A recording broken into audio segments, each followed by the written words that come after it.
Hello everyone, आज का हमारा वीडियो बेस्ड है आरटीपीसीआर पे। आज हम स्टडी करने वाले हैं reverse transcription polymerase chain reaction. PCR के ही वेरिएंट्स हैं, उसी वेरिएंट्स में से एक टाइप है आरटीपीसीआर। अब आरटीपीसीआर होता क्या है, हम क्यों स्टडी करते हैं, रीजन क्या है, वो सब हम डिटेल में स्टडी करने वाले हैं वीडियो में। जहां पर भी आपको डाउट हो आप बिल्कुल कमेंट करके बता सकते हैं। चलिए स्टार्ट करते हैं। रिवर्स ट्रांसक्रिप्शन बेसिकली देखा जाए तो ट्रांसक्रिप्शन का मीनिंग होता है डीएनए से आरएनए का बनना। डीऑक्सीराइबोन्यूक्लिक एसिड से राइबोन्यूक्लिक एसिड का बनना। डीएनए से आरएनए बनता है, सेंट्रल डॉग्मा हमें पता है। डीएनए से आरएनए बनता है, उस आरएनए से किसका फॉर्मेशन होता है, प्रोटीन का। किसका प्रोडक्शन होता है, प्रोटीन का। ये क्या है, ट्रांसक्रिप्शन। ट्रांसक्रिप्शन और आरएनए से प्रोटीन का बनना क्या मेथोडोलॉजी कहलाती है, ट्रांसलेशन। आरएनए से प्रोटीन बनता है, वो क्या कहलाएगी, ट्रांसलेशन। तो डीएनए से आरएनए का बनना जो ट्रांसक्रिप्शन है, उसी में आप देख सकते हैं रिवर्स ट्रांसक्रिप्शन। मतलब नाम से ही हमें समझ में आ रहा है, आरएनए से जब डीएनए का फॉर्मेशन होगा, जब आरएनए से डीएनए बनना स्टार्ट हो जाएगा, तब वो कहलाएगी रिवर्स ट्रांसक्रिप्शन। तब वो मेथड क्या कहलाएगी, रिवर्स ट्रांसक्रिप्शन। मतलब हमें आरटीपीसीआर के थ्रू ये तो समझ में आ गया कि इस मेथड में आरएनए से डीएनए बनेगा। पीसीआर का मतलब क्या होता था, एम्प्लीफिकेशन ऑफ डीएनए। इसे मॉलिक्यूलर जीरोक्स भी कहा जाता है। पीसीआर को हम कह सकते हैं, एक तरह से हम कह सकते हैं मॉलिक्यूलर जीरोक्स की तरह काम करता है। जीरोक्स का मशीन का काम ही क्या होता है, मल्टीपल कॉपीज को बनाना। हम फोटोकॉपी करवाते हैं, जीरोक्स कराते हैं, मतलब एज इट इज उसकी मल्टीपल कॉपीज, 100 कॉपीज, 40 कॉपीज, जितनी भी कॉपीज आपको जरूरत है उतनी कॉपीज का प्रोडक्शन होता है, उसका फॉर्मेशन होता है। उसी तरह पीसीआर क्या है, एक टाइप का मॉलिक्यूलर जीरोक्स है जो डीएनए या आरएनए से उसकी मल्टीपल कॉपीज का प्रोडक्शन करवाएगा, वो डिफरेंट डिफरेंट एनालिसिस के लिए। ठीक है। अब आरटीपीसीआर, ठीक है, आरटीपीसीआर की हम स्टडी कर रहे हैं, बट पीसीआर और आरटीपीसीआर में बेसिकली डिफरेंस क्या है, तो ध्यान से समझिएगा। हमने लास्ट लेक्चर में पढ़ा था पीसीआर, पॉलीमरेज चेन रिएक्शन, जिसमें हमने देखा था कि डीएनए को एज अ टेम्पलेट यूज किया था और उस डीएनए का एम्प्लीफिकेशन करा के उसकी मल्टीपल कॉपीज का प्रोडक्शन होता है। नंबर ऑफ साइकिल्स चलते हैं, एक्सपोनेंशियल ग्रोथ होती है, 2, 2 से 4, 4 से 8, 8 से 16, 16 से 32, ऐसे ही एक्सपोनेंशियल ग्रोथ चलती जाती है हर साइकिल में, और उसकी मल्टीपल कॉपीज का फॉर्मेशन हो जाता है, मिलियंस और बिलियंस कॉपीज का फॉर्मेशन हो जाता है। तो ठीक है, पीसीआर भी वही था, आरटीपीसीआर भी वही है, तो डिफरेंस क्या है, ध्यान रखिएगा। पीसीआर में एज ए टेम्पलेट कौन यूज हुआ था, डीएनए, बट आरटीपीसीआर में एज ए टेम्पलेट, जब हम आरटीपीसीआर की बात करते हैं, ये नॉर्मल पीसीआर आपका, ये कौन सा है आपका, नॉर्मल पीसीआर, जिसमें template as a DNA work करता है। बट आरटीपीसीआर में template as a mRNA work करेगा। टेम्पलेट कौन होगा, एमआरएनए, जिसमें एमआरएनए से डीएनए का आपका फॉर्मेशन करेंगे, प्रोडक्शन करेंगे, और उस डीएनए की मल्टीपल कॉपीज का प्रोडक्शन होगा पीसीआर के थ्रू। मतलब इसमें क्या होगा, सबसे पहले एज अ टेम्पलेट कौन वर्क करेगा, आपका टेम्पलेट होगा एमआरएनए, उस एमआरएनए से, अब इस एमआरएनए से जिस डीएनए का फॉर्मेशन करते हैं उसे कहा जाता है कॉम्प्लीमेंट्री डीएनए या सी डीएनए। उसे क्या कहा जाएगा, सी डीएनए, सी डीएनए या कॉम्प्लीमेंट्री डीएनए। वो डीएनए जो एमआरएनए के थ्रू बनाया जाता है, उस डीएनए को क्या कहा जाएगा, कॉम्प्लीमेंट्री डीएनए। सिंपल वे में चलेंगे, बहुत इजी वे में चलेंगे, ताकि आपको बहुत अच्छे से आरटीपीसीआर समझ में आ जाए। आरटीपीसीआर मतलब reverse transcription polymerase chain reaction. PCR में भी हम डीएनए का एम्प्लीफिकेशन कराएंगे, आरटीपीसीआर में भी एम्प्लीफिकेशन ऑफ सीडीएनए, सीडीएनए का एम्प्लीफिकेशन होगा।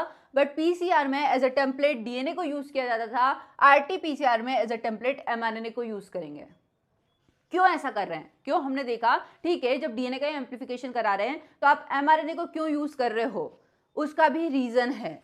बहुत से वायरसेस को देखा जाए जिनमें genetic material as a DNA है, उनके लिए तो कोई दिक्कत नहीं, आप पीसीआर डायरेक्ट चलाओ और डीएनए का एम्प्लीफिकेशन कराओ डिफरेंट डिफरेंट एनालिसिस के लिए।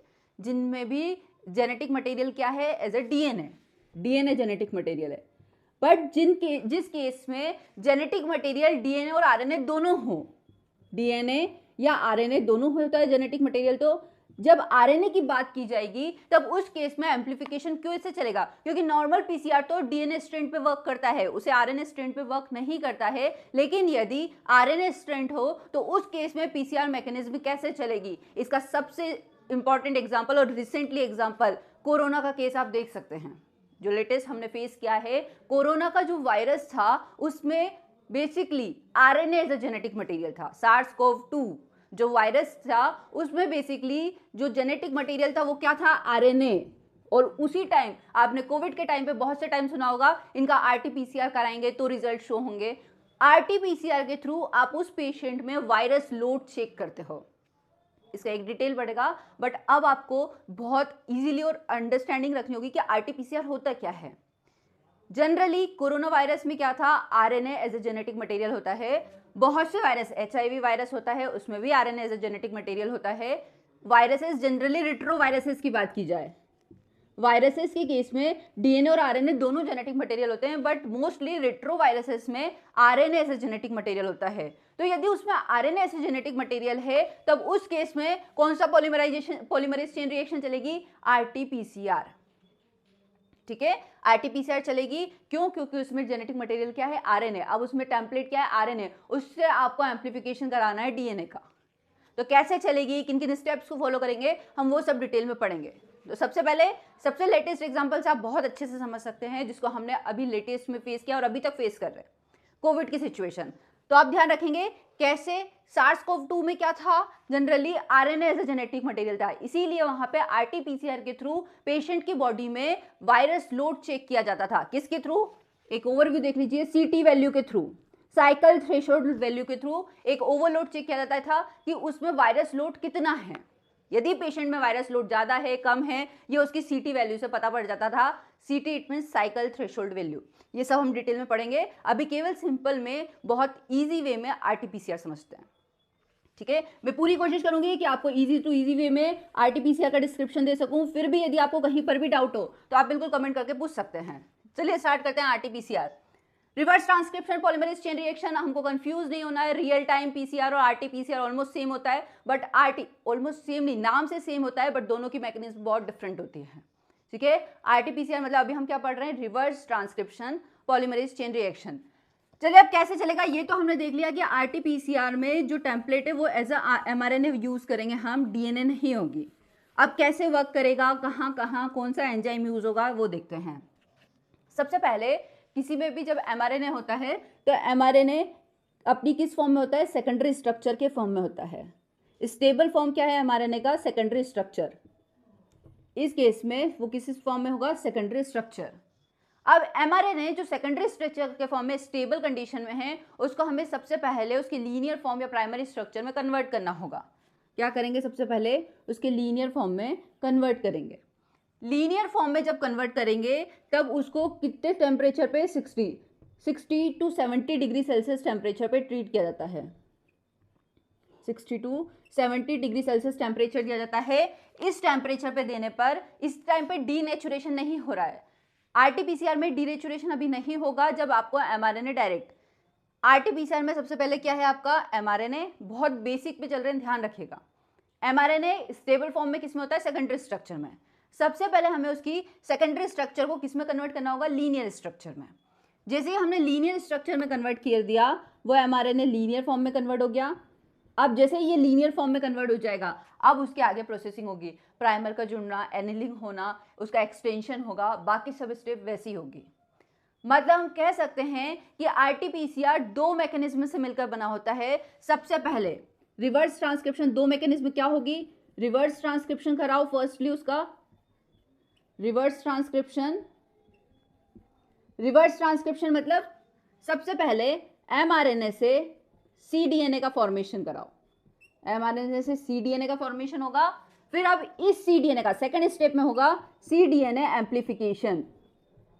सीडीएनए एम्प्लीफिकेशन मतलब आरटी-पीसीआर का क्या मतलब हो सकता है, सबसे पहले रिवर्स ट्रांसक्रिप्शन, दो मैकेनिज्म फॉलो करेगा। रिवर्स ट्रांसक्रिप्शन कराना मतलब एमआरएनए से सीडीएनए का फॉर्मेशन, फिर जैसे ही सीडीएनए बन जाएगा उस सीडीएनए का एम्प्लीफिकेशन। ठीक है, अब आरटी-पीसीआर चलेगा कैसे, कैसे क्या क्या किन किन स्टेप में। आरटी-पीसीआर की दो मेथड्स होती हैं, 1 स्टेप में भी हो सकता है और 2 स्टेप में भी हो सकता है। वो पढ़ने से पहले उसमें देख लेते हैं कि कौन कौन से रिएजेंट्स फॉलो होते हैं, आरटी-पीसीआर में कौन कौन से रिएजेंट्स प्रेजेंट होते हैं। पीसीआर की स्टेप में हमने देखा था डीनेचुरेशन होता है, एनिलिंग होती है और इलॉन्गेशन या एक्सटेंशन होता है। आरटी-पीसीआर में भी होगा, उसमें डीनेचुरेशन नहीं होगा। सबसे पहले क्या होगा, उसमें सेकेंडरी स्ट्रक्चर को प्राइमरी स्ट्रक्चर में, फिर एनेलिंग, फिर एक्सटेंशन। एक बार cDNA का फॉर्मेशन हो जाए फिर नॉर्मल पीसीआर रन होने लग जाता है। ठीक है, अब आरटीपीसीआर में होगा क्या? आरटीपीसीआर में जो यूज करते हैं ट्यूब्स में, सबसे पहले आपको जो भी ट्यूब ली जाती है उसमें क्या होगा? एमआरएनए एज ए टेम्पलेट होगा। एमआरएनए के बाद प्राइमर्स यूज किए जाएंगे, सब में प्राइमर्स यूज होते हैं, प्राइमर्स यूज होंगे, प्राइमर्स। ठीक है, डीएनटीपीज यूज होंगे, डीएनटीपीज, क्योंकि हमें कॉम्प्लीमेंट्री डीएनए का फॉर्मेशन करना है, डीएनटीपीज यूज होंगे। डीएनटीपीज के बाद बफर तो होगा ही सही आपके पास, बफर्स। और मोस्ट इंपॉर्टेंट एंजाइम कौन सा यूज होगा आरटीपीसीआर में? सबसे मोस्ट इंपॉर्टेंट एंजाइम यूज होगा सबसे पहले रिवर्स ट्रांसक्रिप्टेज। आरटीपीसीआर में यूज होने वाला एंजाइम रिवर्स ट्रांसक्रिप्टेज। ध्यान रखिएगा, बहुत ध्यान से समझिएगा। हम पीसीआर ऑलरेडी देख चुके हैं, आज हम देख रहे हैं आरटीपीसीआर। आरटीपीसीआर में कौन कौन से आपके बेसिकली टेम्पलेट्स प्रेजेंट होंगे? एमआरएनए से टेम्पलेट प्रेजेंट होगा। रिएजेंट्स में क्या क्या होंगे? प्राइमर्स प्रेजेंट होंगे, डीएनटीपीज प्रेजेंट होंगे, क्योंकि हमें कॉम्प्लीमेंट्री डीएनए का फॉर्मेशन करना है। बफर सॉल्यूशन प्रेजेंट होगा, और मोस्ट इंपॉर्टेंट एंजाइम कौन सा होगा? Reverse transcriptase. एक एक करके ध्यान से समझते हैं क्या होगा। एमआरएनए है, एमआरएनए में हमें बेसिकली पता है एमआरएनए के स्ट्रक्चर्स में क्या क्या होता है। एमआरएनए से टेम्पलेट वर्क करते हैं। प्रोकैरियोट्स और यूकैरियोट्स दोनों के केस में हम देखेंगे। अगर जनरली सेकेंडरी स्ट्रक्चर में हो, ये स्टेबल फॉर्म में किस में होगा? सेकेंडरी स्ट्रक्चर में। सेकेंडरी स्ट्रक्चर में स्टेबल फॉर्म में होगा जब इसे हीट किया जाता है 60 to 70 डिग्री सेल्सियस पे। ये अपने किस में? सेकेंडरी स्ट्रक्चर के फॉर्म में होगा। सपोज ये सेकेंडरी स्ट्रक्चर, ठीक है, जब इसे हीट किया जाता है 60 to 70 डिग्री सेल्सियस पे, तो ये अपने किस में? लीनियर फॉर्म में कन्वर्ट हो जाता है। ये एमआरएनए के स्ट्रक्चर है। एमआरएनए के स्ट्रक्चर किस में कन्वर्ट हो गया? ये अपने लीनियर फॉर्म में। एमआरएनए के स्ट्रक्चर में उसके 5' एंड पे कैपिंग होती है और 3' एंड पे पॉली ए टेल होती है। ध्यान से समझिएगा, एक एक करके यदि आप स्टेप बाय स्टेप समझेंगे तो बहुत इजीली समझ में आ जाएगा। 5' एंड पे क्या होती है? कैप, ये कैप है, और 3' एंड पे होती है poly A tail. MRNA, eukaryotic mRNA की बात कर रहे हैं। प्रोकैरियोटिक एमआरएनए के केस में पॉली ए टेल प्रेजेंट नहीं होती है। ठीक है, तो ये एमआरएनए की basic structure stable form, secondary form में जैसे उसे हीट ट्रीटमेंट दिया जाता है, सबसे पहले उसे उसके लीनियर फॉर्म में कन्वर्ट किया जाता है, तभी उसका क्या होगा? एम्प्लीफिकेशन या cDNA का प्रोडक्शन होगा या फॉर्मेशन करेगी। ठीक है, एमआरएनए हमने देख लिया। प्राइमर्स की बात करते हैं। प्राइमर्स क्या होते हैं? ये हमने एमआरएनए देखा। प्राइमर्स आरटीपीसीआर के केस में हम सबसे और मोस्ट इंपॉर्टेंट जो प्राइमर यूज किया जाता है वो ओलिगो डीटी प्राइमर यूज किया जाता है। ओलिगो डीटी प्राइमर्स यूज किए जाते हैं। ओलिगो डीटी प्राइमर्स क्या होती है? स्ट्रेचिंग ऑफ थाइमिन, थाइमिन की लंबी टेल होती है ओलिगो डीटी प्राइमर। आपको समझ में आ गया होगा स्ट्रक्चर देख के ही। थाइमिन की टेल है, मतलब ये क्या करेगी? जाके बाइंड हो जाएगी पॉली ए टेल पे, और जैसे ही पॉली ए टेल पे बाइंड हो जाएगी रिवर्स ट्रांसक्रिप्टेज आके बाइंड होगा और इसका एक्सटेंशन करा देगा। ओलिगो डीटी प्राइमर्स होते हैं, ये हेक्सामेरिक या ऑक्टामेरिक फॉर्म में प्रेजेंट होते हैं। Generally oligo dT primer present होते हैं। ओलिगो डीटी प्राइमर के बाद इसमें सेकंड प्राइमर्स अलग अलग टाइप के यूज होते हैं आरटीपीसीआर में। ओलिगो डीटी प्राइमर्स जो फ्रिक्वेंटली यूज होता है। अब ओलिगो डीटी प्राइमर है तो वो जाके पॉली ए टेल पे बाइंड हो जाएगा, बट प्रोकैरियोट्स के केस में क्या? जहां पर पॉली ए टेल प्रेजेंट नहीं होती है उस केस में क्या होगा? प्रोकैरियोट्स के केस में या आपके स्पेसिफिक जीन सीक्वेंस प्रेजेंट होगी उस केस में क्या होगा? तो उसमें अलग अलग प्राइमर्स भी यूज किए जाते हैं। रैंडम प्राइमर मतलब वो प्राइमर्स जिनके सीक्वेंस रैंडम हो, जो कहीं पर भी उस पर्टिकुलर एमआरएनए की सीक्वेंस में रैंडमली किसी भी सीक्वेंस पे जाके बाइंड हो सकते हैं, उन्हें क्या कहा जाएगा? Random primers. ठीक है, रैंडम प्राइमर्स के बाद नेक्स्ट जीन स्पेसिफिक या specific sequence primer. Gene specific primer, specific नाम आते से हमें समझ में आ गया कि वो प्राइमर्स जिनकी सीक्वेंस स्पेसिफिक है, कि सपोज ATGC सीक्वेंस है तो वो अपनी कॉम्प्लीमेंट्री सीक्वेंस से जाके ही बाइंड करेगा। तो आरटीपीसीआर में कितने 3 टाइप के प्राइमर्स यूज किए जाते हैं? ओलिगो डीटी प्राइमर्स जिसमें थाइमिन की स्ट्रेचिंग होती है, थाइमिन टेल होती है। रैंडम प्राइमर्स होते हैं जो रैंडमली सीक्वेंस होती है, कहीं पर भी जाकर बाइंड हो सकती है, कोई भी स्पेसिफिसिटी नहीं होती है इनकी। जिन स्पेसिफिक प्राइमर या सीक्वेंस स्पेसिफिक प्राइमर्स, वो प्राइमर्स जो स्पेसिफिक सीक्वेंस पे जाकर ही बाइंड होंगे, जिनके स्ट्रक्चर जो इस प्रकार से ही डिजाइन किए जाते हैं, क्योंकि हमें टेम्पलेट की स्ट्रक्चर तो नोन है, तो उसी प्रकार से डिजाइन किए जाते हैं जो उस सीक्वेंस पे जाके बाइंड हो सके। ठीक है, वो क्या होता है? आपके जीन स्पेसिफिक प्राइमर। डीएनटीपीज तो हमें पता ही है डीऑक्सीराइबोन्यूक्लिक एसिड ATGC, ठीक है। DNTPs हो गया आपके, बफर सॉल्यूशन हो गया, generally magnesium chloride MgCl2 use किया जाता है बफर सॉल्यूशन में। रिवर्स ट्रांसक्रिप्टेज एंजाइम, अब बात कर लेते हैं एंजाइम की। Reverse transcriptase enzyme RNA dependent DNA polymerase enzyme होता है। रिवर्स ट्रांसक्रिप्टेज कैसा है? RNA dependent DNA polymerase enzyme, RNA dependent DNA polymerase enzyme, वो एंजाइम जो RNA पे डिपेंड होता है, RNA की सीक्वेंस पे जाके बाइंड करेगा और पॉलीमराइजेशन कराएगा, नए नए न्यूक्लियोटाइड्स को ऐड करेगा। अब आपको ओवरव्यू आई थिंक बहुत सा क्लियर हो गया होगा कि स्टेप्स में चलेगा क्या। कहाँ तक आ चुके हैं हम? mRNA को एज ए टेम्पलेट लिया, उस mRNA का लीनियर कर दिया, उस लीनियर mRNA पे जाके ये mRNA अब आपका लीनियर हो सका है। आई होप आपको ये क्लियर होगा। जहां पर भी डाउट्स हो आप बिल्कुल कमेंट करके पूछ सकते हैं। अब नेक्स्ट स्टेप में क्या होगा, मूव करते हैं। जैसे ही लीनियर mRNA लीनियर फॉर्म में कन्वर्ट हुआ, नेक्स्ट स्टेप में क्या होगा, एनिलिंग होगी। नेक्स्ट स्टेप में क्या होगा, एनिलिंग होगी। एनिलिंग या हाइब्रिडाइजेशन, ये आपका mRNA जिसकी ये क्या है 3' एंड पे पॉली ए टेल। mRNA की 3' एंड पे क्या है, पॉली ए टेल, ये पॉली ए टेल, और ये 5' एंड पे इसकी कैप। 5' एंड पे क्या है, ये कैप, ठीक है। अब ये तो हमने देख लिया 3' एंड और 5' एंड। अब इस स्टेप में क्या हुआ, ओलिगो DT प्राइमर डाला हमने। ओलिगो DT प्राइमर आके कैसे बाइंड हुआ, सबसे पहले ओलिगो DT प्राइमर कहाँ जाके बाइंड कर जाएगा, उसके पास स्ट्रेचिंग थी T की, जाके बाइंड कर गया ओलिगो DT प्राइमर। जैसे ही ओलिगो DT प्राइमर बाइंड करेगा, नेक्स्ट स्टेप में क्या होगा, एक्सटेंशन होगा। एक्सटेंशन मतलब अब नेक्स्ट स्टेप में रिवर्स ट्रांसक्रिप्टेज एंजाइम आएगा। ये आपका mRNA। अब नेक्स्ट स्टेप में क्या हुआ, जैसे ही पॉली ए टेल पे प्राइमर आके बाइंड हुआ, हाइब्रिडाइजेशन हुआ, नेक्स्ट स्टेप में रिवर्स ट्रांसक्रिप्टेज एंजाइम आएगा। कौन सा एंजाइम आया अब आपके पास, रिवर्स ट्रांसक्रिप्टेज एंजाइम। एक्सटेंशन में क्या है, reverse transcriptase enzyme. Reverse transcriptase enzyme आएगा। DNTPs प्रेजेंट थे हमारे सॉल्यूशन में, DNTPs प्रेजेंट थे, DNTPs को लेटता जाएगा और इसका क्या कराता जाएगा, पॉलीमराइजेशन या एक्सटेंशन, या कह सकते हैं इलोंगेशन। जैसे ही इलोंगेशन होगा, RNA DNA हाइब्रिड जनरेट हो जाएगा। इस साइड बनाएंगे ताकि आपको इजीली विजिबल हो। अब क्या होगा, RNA DNA हाइब्रिड जनरेट हो गया, ये आपकी कैपिंग, ये प्राइमर ओलिगो DT प्राइमर, और ये जो न्यू सीक्वेंस जनरेट हुआ है इसे कहेंगे cDNA, कॉम्प्लीमेंट्री DNA। ये तो mRNA प्रेजेंट था आपके पास, जो न्यू सीक्वेंस जनरेट हुई है वो क्या होगा आपके पास, कॉम्प्लीमेंट्री DNA। ये जो न्यू सीक्वेंस जिसको किसने सिंथेसाइज किया है, रिवर्स ट्रांसक्रिप्टेज ने न्यूक्लियोटाइड्स को ऐड करता गया है और इसका पॉलीमराइजेशन एक्सटेंशन किया है, जिससे नया स्ट्रैंड सिंथेसिस हुआ है, जिसे cDNA कहा जाएगा। अब ये क्या हो गया, हमारे से mRNA से हमने cDNA का फॉर्मेशन कर लिया या कॉम्प्लीमेंट्री DNA जनरेट कर लिया। जैसे ही जनरेट हो जाएगा, उसके बाद नेक्स्ट स्टेप PCR को रन कराओ आप, PCR रन होगा, डीनेचुरेशन, cDNA अलग हो जाएगा। फिर नेक्स्ट स्टेप में cDNA से क्या आके बाइंड करेगा, वही प्राइमर। जो अब कौन सा प्राइमर आके बाइंड करेगा, हो सकता है वो प्राइमर स्पेसिफिक सीक्वेंस का प्राइमर हो। ऊपर की साइड बनाएंगे, जैसे ही हुआ डीनेचुरेशन होगा, डीनेचुरेशन, ब्लैक वाला स्ट्रैंड आपका cDNA का है और mRNA ब्लू स्ट्रैंड, ये mRNA। डीनेचुरेशन होने के साथ ही दोनों स्ट्रैंड कैसे हो जाएंगे, सेपरेट हो जाएंगे।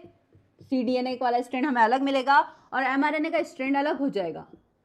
अब नेक्स्ट स्टेप पे क्या होगा, नेक्स्ट स्टेप हमें पता है, फिर हम प्राइमर को ऐड करेंगे। अब इस कंडीशन में प्राइमर जीन स्पेसिफिक भी हो सकता है, आपके रैंडम प्राइमर्स हो सकते हैं, डिपेंड करता है कि आप उसको कितनी स्टेप्स में चला रहे हो।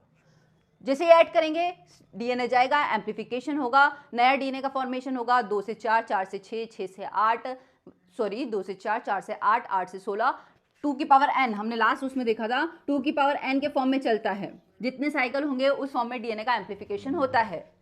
इसी कारण क्या होता है, आपका एक्सपोनेंशियल कॉपी जनरेट हो जाती है DNA की। तो ये था आपका रिवर्स ट्रांसक्रिप्शन कैसे चलता है, ये बेसिक मेथड से। सबसे पहले हमने रिवर्स ट्रांसक्रिप्टेज के थ्रू mRNA से कॉम्प्लीमेंट्री DNA जनरेट किया। आई होप आपको वो स्टेप बहुत अच्छे से क्लियर होगी।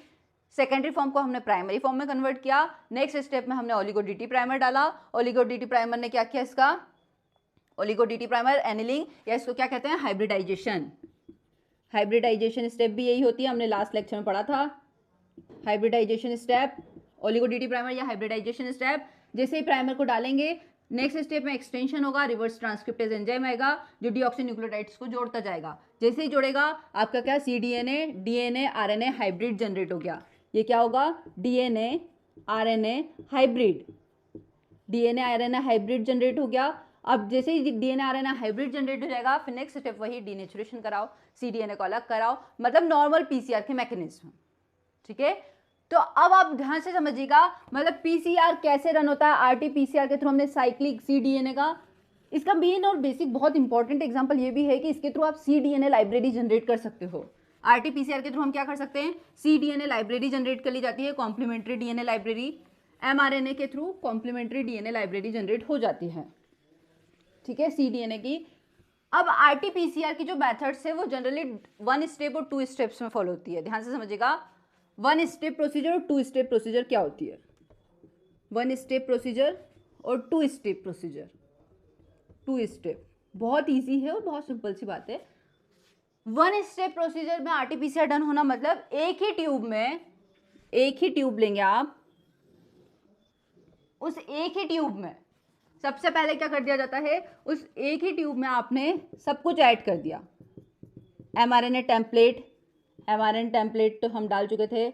आपके प्राइमर्स में सबसे पहले इसमें specific primer, sequence specific primers add किए जाते हैं। सीक्वेंस स्पेसिफिक प्राइमर मतलब वही प्राइमर जाके बाइंड होगा जो सीक्वेंस स्पेसिफिक हो, तभी क्या होगा, एक्सटेंशन होगा। सीक्वेंस स्पेसिफिक प्राइमर डाल दिए जाते हैं, DNTPs डाल दिया जाते हैं, रिवर्स ट्रांसक्रिप्टेज को ऐड कर दिया जाता है, enzyme reverse transcriptase enzyme, buffer solution सब ऐड कर दिया। मतलब आपका रिवर्स ट्रांसक्रिप्शन का प्रोसीजर और cDNA का एम्प्लीफिकेशन एक ही ट्यूब में होगा। दोनों procedure reverse transcription plus cDNA का amplification, reverse transcription plus cDNA amplification एक ही ट्यूब में हो जाएगा, एक ही राउंड में कंप्लीट हो जाएगा। वो उसी मेथड में mRNA से DNA बना लेगा, कॉम्प्लीमेंट्री DNA। उस कॉम्प्लीमेंट्री DNA का फर्दर प्रोसीजर में एम्प्लीफिकेशन हो जाएगा, मतलब cDNA एम्प्लीफिकेशन भी इसमें ही हो जाएगा। इसे क्या कहते हैं, 1 स्टेप प्रोसीजर, जो एक ही स्टेप में कंप्लीट हो जाती है, एक ही ट्यूब में कंप्लीट हो जाती है। 2 स्टेप प्रोसीजर में ये नहीं होता है। 2 स्टेप प्रोसीजर में फर्स्ट ट्यूब में रिवर्स ट्रांसक्रिप्शन होगा, और सेकंड ट्यूब में cDNA का एम्प्लीफिकेशन होगा। इसी कारण से 2 स्टेप में कंप्लीट होती है, cDNA एम्प्लीफिकेशन। 2 स्टेप का मतलब ही क्या होता है, फर्स्ट स्टेप में तो रिवर्स ट्रांसक्रिप्शन हुआ, मतलब mRNA से cDNA का फॉर्मेशन हुआ, cDNA का प्रोडक्शन हुआ mRNA से। फर्स्ट स्टेप यहीं पर कंप्लीट हो जाएगी। सेकेंड स्टेप में cDNA का एम्प्लीफिकेशन होगा, cDNA से उसकी मल्टीपल कॉपीज का फॉर्मेशन हो जाएगा। 2 स्टेप प्रोसीजर में कंटामिनेशन के चांसेस ज्यादा होते हैं, ध्यान रखिएगा। क्योंकि 2 स्टेप्स में हो रही है, अलग अलग ट्यूब्स में हो रही है, तो 2 स्टेप प्रोसीजर में कंटामिनेशन के चांसेस ज्यादा होते हैं। और एक बात ध्यान रखिएगा, इसमें फर्स्ट स्टेप में सीक्वेंस स्पेसिफिक प्राइमर ऐड किया गया था। 2 स्टेप प्रोसीजर में प्राइमर ही मेन रोल प्ले करता है इनमें। 2 स्टेप प्रोसीजर में फर्स्ट स्टेप में तो जो फर्स्ट स्टेप होती है उसमें तो हम ओलिगो डी टी प्राइमर या रैंडम हेक्सामर्स यूज करते हैं, और सेकेंड स्टेप में सीक्वेंस स्पेसिफिक प्राइमर यूज किए जाते हैं। सीक्वेंस स्पेसिफिक फर्स्ट स्टेप में तो हम ओलिगो डी टी प्राइमर्स या रैंडम हेक्सामर्स यूज करते हैं, किसमें, फर्स्ट ट्यूब्स में, ताकि वो इजीली जाके बाइंड हो जाए और cDNA का प्रोडक्शन करे। बस cDNA बनने के बाद उस cDNA के एम्प्लीफिकेशन के लिए हम सीक्वेंस स्पेसिफिक प्राइमर्स यूज करते हैं, ठीक है। तो RT-PCR 1 स्टेप क्या होगी, 2 स्टेप क्या होगी, बहुत ही ईजी है। 1 स्टेप मतलब एक ही ट्यूब में आपका रिवर्स ट्रांसक्रिप्शन और cDNA का एम्प्लीफिकेशन दोनों हो जाएगा। 2 स्टेप मतलब फर्स्ट स्टेप में तो वो रिवर्स ट्रांसक्रिप्शन कराएगा, mRNA से DNA बनाएगा, और सेकेंड स्टेप में उस cDNA का एम्प्लीफिकेशन होगा। तो ये था आपका आरटीपीसीआर की 1 स्टेप और 2 स्टेप प्रोसीजर। हमने आरटीपीसीआर की बेसिक मैकेनिज्म देखी कि कैसे चलती है, कहाँ कहाँ पर किसे एमआरएनए से डीएनए का फॉर्मेशन होता है। एक पॉइंट और हमेशा ध्यान रखेगा, आरटीपीसीआर और पीसीआर का जो बेसिक डिफरेंस है। पीसीआर में हमने देखा था कि जब एक्सटेंशन टेम्परेचर वाली बात करते हैं, उसमें सबसे पहले आरटीपीसीआर में क्या होगा, आपके 60 to 70 डिग्री सेल्सियस पे 60 to 70 डिग्री सेल्सियस पे हमने एमआरएनए के सेकेंडरी फॉर्म को किस में कन्वर्ट कर दिया था, प्राइमरी फॉर्म में कन्वर्ट कर दिया फर्स्ट डिग्री में, ठीक है, 60 to 70 डिग्री सेल्सियस के अराउंड। जैसे ही एनिलिंग कंडीशन आती है, एनिलिंग कंडीशन में उसे चिलिंग दी जाती है, क्विक चिलिंग एनवायरनमेंट देंगे एनिलिंग के लिए। एमआरएनए से जैसे ही प्राइमर को बाइंड करना है, उस कंडीशन में उसे 4 डिग्री सेल्सियस टेम्परेचर दिया जाता है। टेम्परेचर ध्यान रखिएगा, 60 to 70 डिग्री सेल्सियस एमआरएनए के स्टेबल फॉर्म को प्राइमरी फॉर्म या लीनियर फॉर्म में कन्वर्ट करने के लिए है। जैसे ही वो लीनियर फॉर्म में कन्वर्ट हो जाता है, अब आपका सीक्वेंस, अब एनिलिंग कराने के लिए उसे क्विक चिलिंग दी जाती है, क्विकली उसे बर्फ में ट्रांसफर किया जाता है ताकि प्राइमर उसे जाके एनील हो जाए। 4 डिग्री सेल्सियस के लिए अराउंड 2 मिनट्स के लिए रखा जाता है, 2 मिनट्स के लिए। तो क्या हो जाते हैं, एमआरएनए से जाके प्राइमर बाइंड हो जाता है, ओलिगो डीटी प्राइमर हो सपोज बाइंड हो जाता है, ठीक है। जैसे ही प्राइमर बाइंड हो जाएगा, अब नेक्स्ट स्टेप में एक्सटेंशन होगा। पीसीआर के केस में एक्सटेंशन 72 डिग्री सेल्सियस पे होता था, आरटीपीसीआर के केस में एक्सटेंशन 50 डिग्री सेल्सियस पे होगा। 50 डिग्री सेल्सियस जैसे ही होगा, नेक्स्ट स्टेप में क्या होगा, उससे रिवर्स ट्रांसक्रिप्टेज जाके बाइंड हो जाएगा और ये रिवर्स ट्रांसक्रिप्टेज आगे एक्सटेंशन कराएगा। 50 डिग्री सेल्सियस टेम्परेचर होने के बाद इस रिवर्स ट्रांसक्रिप्टेज एंजाइम का 80 डिग्री सेल्सियस पर इनएक्टिवेशन कर दिया जाता है। 80 डिग्री सेल्सियस टेम्परेचर दिया जाता है। इस 80 डिग्री सेल्सियस टेम्परेचर पे RTPCR reverse transcriptase enzyme, RT मतलब रिवर्स ट्रांसक्रिप्टेज एंजाइम का क्या हो जाता है, इनएक्टिवेशन। तो ये हमेशा आपको ध्यान रखना है, कुछ बेसिक टर्मिनोलॉजीज हैं। क्या क्या होगा, 60 to 70 डिग्री सेल्सियस के around stable form linear form में क्विक चिलिंग देंगे, तब एनिलिंग होगी। एनिलिंग के साथ एक्सटेंशन कब होगा, 50 डिग्री सेल्सियस पे रिवर्स ट्रांसक्रिप्टेज एक्सटेंड कराएगा। और इनएक्टिवेशन अराउंड हायर टेम्परेचर जैसे ही देते हैं, रिवर्स ट्रांसक्रिप्टेज एंजाइम कैसे हो जाते हैं, इनएक्टिव हो जाते हैं। जैसे इनएक्टिव हो जाएंगे, अब क्या होगा, आगे एक्सटेंशन नहीं होगा, आगे उससे कॉम्प्लीमेंट्री डीएनए का फॉर्मेशन नहीं होगा। तो कुछ बेसिक डिफरेंसेस थे आपके नॉर्मल पीसीआर और आरटीपीसीआर में। होपफुली आपको अंडरस्टैंडिंग हो गई होगी कि क्या क्या डिफरेंसेस थे। फर्स्ट, उसमें आरटीपीसीआर में रिवर्स ट्रांसक्रिप्टेज एंजाइम यूज होता है, नॉर्मल पीसीआर में एक बार देख लीजिए दोनों के बेसिक डिफरेंसेस क्या है। नॉर्मल पीसीआर और आरटीपीसीआर बेसिक डिफरेंसेस क्या होते हैं, बहुत बेसिक है।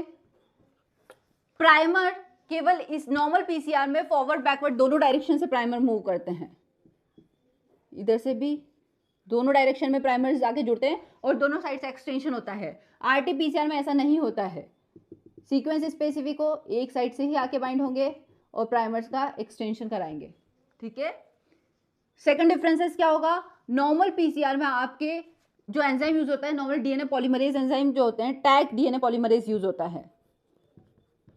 Taq DNA polymerase main role play करता है, बट आरटीपीसीआर में कौन मेन रोल प्ले करता है, reverse transcriptase main role play करता है। हे पीसीआर का वेरिएंट, बट डिफरेंटली क्या क्या बेसिक कुछ डिफरेंस है वो ध्यान रखिएगा। इसमें प्राइमर दोनों साइड मूव करते हैं, उसमें प्राइमर ओनली वन डायरेक्शन में ही मूव करता है। इसमें Taq DNA polymerase main role play करता है, उसमें रिवर्स ट्रांसक्रिप्टेज एंजाइम जो होता है वो मेन रोल प्ले करता है। टेम्परेचर वेरिएशन तो होना ही है दोनों में, टेम्परेचर वेरिएशन होते ही हैं दोनों में। बेसिकली किस किस टेम्परेचर पे इनएक्टिवेशन होगा, किस पे एक्टिवेशन होगा। डीएनटीपीज दोनों में यूज होंगे, जो सिमिलरिटी है डीएनटीपीज इसमें भी यूज होते हैं, डीएनटीपीज इसमें भी यूज होते हैं। बफर सॉल्यूशन इसमें भी यूज होगा और बफर के बिना तो ये प्रोसीजर भी नहीं चलेगी। तो कुछ बेसिकली क्या डिफरेंसेस होंगे, क्या सिमिलरिटी होगी, वो सब हमने देखा। तो ये डिफरेंस था नॉर्मल पीसीआर और आरटीपीसीआर जो हमने देखा उसमें। और आरटीपीसीआर में क्या क्या चेंजेस हो सकता है, इसमें डीएनए को एज अ टेम्पलेट यूज किया जाता है, बहुत main important point, DNA as a template use किया जाता है। इसमें mRNA as a template use किया जाता है। इसमें क्या यूज किया जाएगा, mRNA as a template use किया जाएगा। इसमें जिसका मल्टीप्लीकेशन एम्प्लीफिकेशन हो रहा है वो डीएनए है, इसमें जिसका एम्प्लीफिकेशन हो रहा है वो क्या है, आपका सीडीएनए है। सीडीएनए का एम्प्लीफिकेशन होता है, ठीक है। सीडीएनए का क्या होगा, एम्प्लीफिकेशन होगा आगे चल के। कॉम्प्लीमेंट्री डीएनए का फॉर्मेशन आरटीपीसीआर में होता है, नॉर्मल पीसीआर तो डीएनए को फॉर्म करता है। ठीक है, तो ये कुछ बेसिक डिफरेंसेस थे नॉर्मल पीसीआर और आरटीपीसीआर में, क्या होता है, कैसे टेम्पलेट यूज किया जाता है, किस एंजाइम्स को यूज किया जाता है, कैसे प्रोसीजर होती है, ये हमने बहुत डिटेल में स्टडी किया है आज का वीडियो। यदि आज की वीडियो में आपको कहीं पर भी प्रॉब्लम है या कुछ भी दिक्कत आ रही है तो प्लीज़ आप कमेंट करके मुझे बता सकते हैं, मैं पूरी कोशिश करूंगी कि आपके कमेंट सॉल्व किए जाए। यदि ये वीडियो आपकी स्टडी के हेल्पफुल है तो प्लीज़ वीडियो को ज़्यादा से ज़्यादा लाइक करें, चैनल को ज़्यादा से ज़्यादा सब्सक्राइब करें ताकि ये वीडियो ज़्यादा से ज़्यादा स्टूडेंट्स तक पहुँच पाए। Thank you.